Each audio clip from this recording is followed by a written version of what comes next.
சிவாய நம. திருச்சிற்றம்பலம். ஆற்றழகர் சிங்கப்பெருமாள் ஆலயம். நம்ம திருச்சியில் ஆற்றழகர், மேற்றழகர், காற்றழகர்னு 3 அழகரையுமே நம்ம தரிசனம் செய்ய முடியும். ஆலய நுழைவாயில் விநாயகரையும் சுப்பிரமணியனும் தரிசனம் செய்துவிட்டு ஆற்றழகர் சிங்கப்பெருமாள் கோவில் மூலவரை தரிசனம் செய்யலாம். லட்சுமி நரசிம்மர நீலாதேவி பூதேவி சமேத ரங்கநாதர் சுவாமிகளாக தரிசனம் செய்ய மிகவும் அழகாக உள்ளது.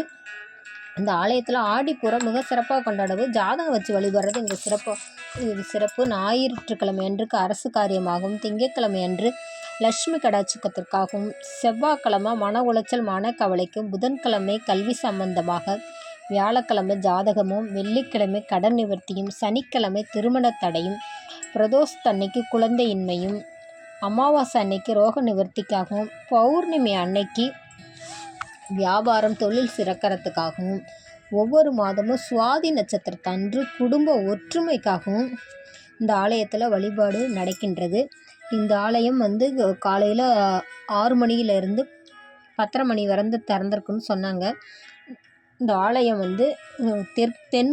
தெற்கு பகுதியாக நுழைவாயிலும், வடக்கு பகுதி காவேரியோட காவேரி கரையிலேயே அமைஞ்சிருக்கு.